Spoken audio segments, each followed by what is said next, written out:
Marie-Christine, bonjour. Comment allez-vous cette semaine? Bonjour Thierry, bonjour à tous. Tout va bien avec le soleil un peu timide aujourd'hui. Oui, et puis une chaleur un peu anormale en ce mois de mai, effectivement. Totalement. Hmm. La semaine dernière, vous nous aviez parlé d'un autre système d'hypothèque, une hypothèque conventionnelle. Alors, c'est un terme un petit peu savant. Qu'est-ce que c'est que cette hypothèque conventionnelle? Alors, l'hypothèque conventionnelle, on la connaît dans le langage courant sous le terme hypothèque. C'est une garantie de type sûreté réelle, c'est-à-dire qui va porter sur une chose et non pas sur une personne. Elle porte sur un bien et en l'occurrence, pour une hypothèque, elle portera sur un bien immeuble. Si l'on avait parlé de gage, on aurait parlé de sûreté sur un bien meuble. Donc ici, je ne vais aborder que l'hypothèque conventionnelle, étant précisé qu'il en existe d'autres, notamment l'hypothèque légale, donc là qui résulte d'une loi, en application d'une loi, ou encore l'hypothèque judiciaire qui, elle, serait prise en application d'un jugement. Donc concrètement, lorsque la banque va accorder un prêt, sa crainte, c'est de voir le créancier ne pas, le débiteur, pardon, ne pas rembourser. Donc, la banque va exiger une garantie lui permettant en quelque sorte de se protéger contre le risque de non-remboursement de ce crédit immobilier. Donc, l'hypothèque sera une garantie possible avec d'autres, notamment par exemple la caution qui, elle, comme je le disais précédemment, est une sûreté de type personnel.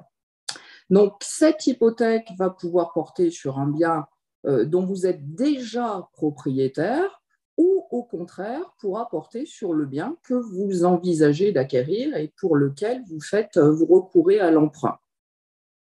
Et bien sûr, si vous ne remboursez pas le crédit, le banquier pourra faire jouer l'hypothèque, faire jouer sa garantie et en l'occurrence faire saisir le bien pour être remboursé.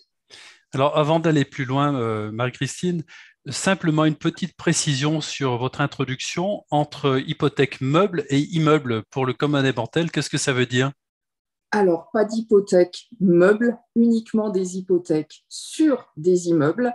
Pour des meubles, on utilisera d'autres termes dans le langage juridique, c'est-à-dire notamment pour un meuble, par exemple, un gage, ce qui se passe pour un véhicule, où on parle d'un véhicule gagé. Alors, on n'utilise même plus le terme aujourd'hui, ou par exemple pour un fonds de commerce, où on va parler de nantissement. Très bien. Alors, Donc, c'est une hypothèque qui porte sur un immeuble. d'accord. Alors, comment est mise en place cette hypothèque? Quel en est le coût? Quelle en est la durée? Alors, nécessairement, il faudra un acte authentique, c'est-à-dire un acte par devant notaire. Elle ne pourra être mise en place que par un acte notarié. Donc, nécessairement, cela va générer des frais. Tout d'abord pour le notaire, les frais de rédaction d'actes, et puis des frais de ce que l'on appelait précédemment, enfin, ce qu'on appelle de publicité foncière. Avant, on parlait de la conservation des hypothèques, donc des frais de publicité foncière. Et puis éventuellement des frais de mainlevée d'hypothèque. C'est-à-dire qu'à partir du moment où on prend une hypothèque, si on veut en quelque sorte s'en débarrasser, il faudra lever cette hypothèque et il y aura encore des frais. Alors le coût, il est de l'ordre de 1,5% environ. Alors je sais que le environ n'est pas quelque chose de précis. On pourra aller même jusqu'à 2%, c'est-à-dire que ces frais vont être dégressifs en fonction du montant de l'emprunt. Donc on peut aller jusqu'à 2% et je retiendrai le environ 1,5%. La durée, elle correspond à la durée de votre crédit, c'est-à-dire que l'hypothèque va demeurer tant que le crédit est en cours et elle va même demeurer au-delà puisqu'elle s'arrêtera à l'issue d'un an après la fin du crédit. D'accord. Maintenant, on peut imaginer qu'un acquéreur souhaite vendre la maison qu'il vient d'acquérir, alors même qu'il y a une hypothèque sur cette maison. À ce compte-là, il faudra envisager une mainlevée qui générera des coûts. D'accord. Donc, si j'ai recherché, j'ai pris un exemple. Alors, je me suis arrêtée à un crédit de 150 000 euros. Donc, en l'occurrence, dans ce contexte, les frais d'hypothèque seraient de l'ordre d'environ 2100 euros. Je ne parle pas des frais d'acquisition de l'immeuble, c'est-à-dire qu'on va avoir des frais d'acquisition pour l'immeuble, rédaction de l'acte par le Hum, notaire, publicité foncière, émolument, etc. Et puis, s'il y a une hypothèque, il y aura en plus des frais, donc de l'ordre pour 150 000 euros de crédit d'environ 2100 euros. Et les frais de main levée seraient d'environ 600 euros.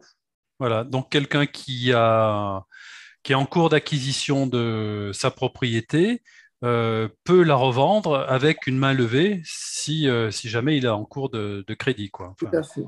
Tout à d'accord, fait, sous réserve, bien sûr, que le créancier, en l'occurrence le banquier, accepte cette main levée. Donc, il y aura des conditions à réunir, encore une fois. d'accord, d'accord. Comment éviter ces frais? Est-ce que c'est possible, ça? Alors, c'est possible de différentes façons, des façons qui ne nous sont pas toujours présentées par le banquier.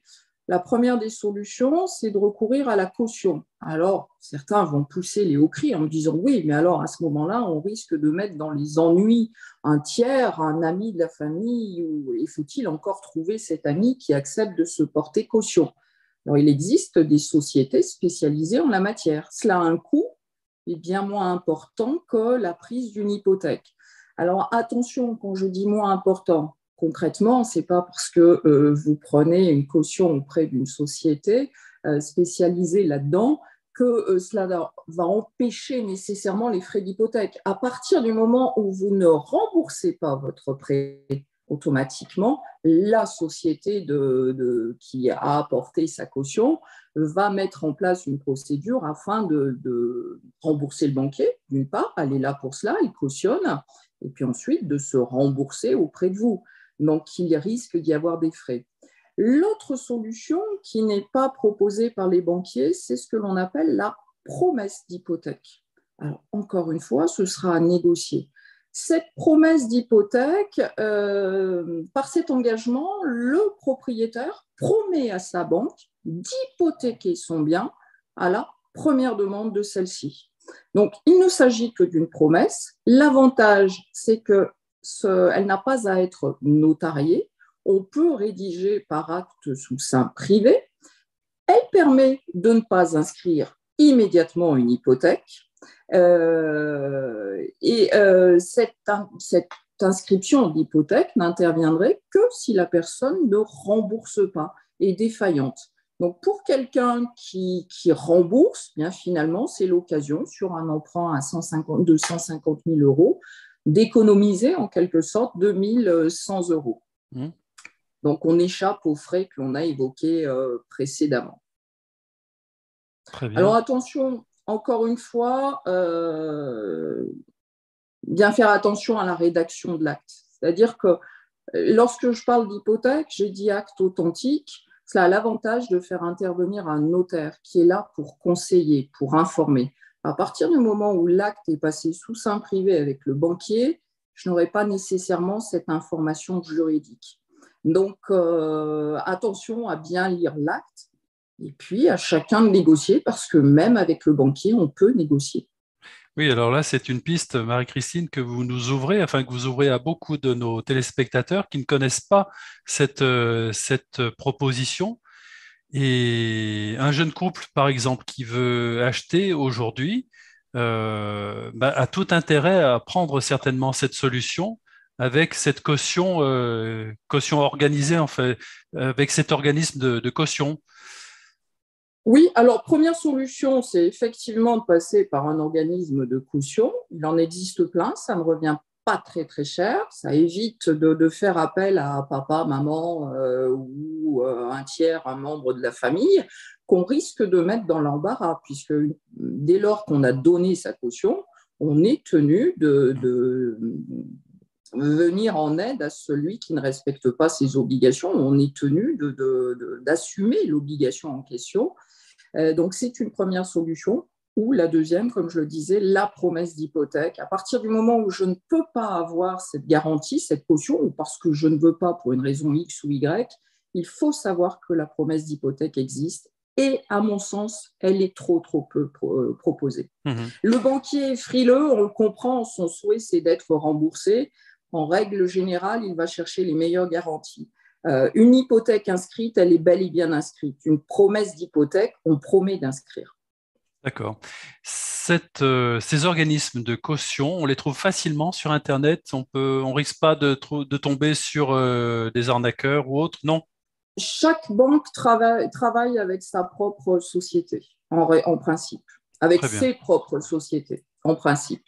Alors là, de la même manière, faire jouer, passez-moi l'expression, faire jouer la concurrence, lorsque je fais un emprunt, ne pas s'arrêter à son banquier. On peut peut-être trouver mieux dans la banque voisine. C'est de la négociation en permanence. Très bien. Merci Marie-Christine pour tous ces conseils qui vont beaucoup aider toutes les personnes qui souhaitent acquérir un bien. Et on sait que pour le moment, les prêts sont difficilement accordés, enfin plus difficilement accordés. Donc c'est une aide précieuse que vous venez de nous donner. Qu'est-ce que l'on va aborder la semaine prochaine? Alors, je songeais, si vous en êtes d'accord, quelque chose qui est peu connu encore, le mandat de protection future ou le mandat à effet posthume. Donc là, je songe à ces personnes qui craignent pour leur avenir en raison d'une maladie, d'une pathologie lourde, en raison d'une certaine déficience, on commence à perdre la mémoire ou autre. Et pour certains, il est difficile d'envisager, par exemple, une mesure de tutelle ou de curatelle.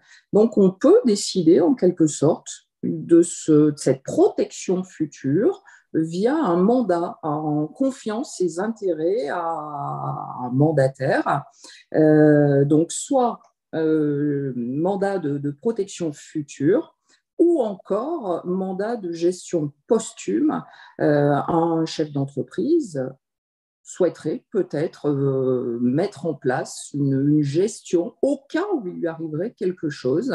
Alors, ce n'est pas quelque chose fait pour durer, alors, si, pour le mandat de protection future, mais la gestion posthume, c'est quelque chose qui ne va pas durer dans le temps, mais qui permet de gérer l'entreprise en cas de décès de l'entrepreneur pour une période donnée. Donc, je songeais à ces deux mandats.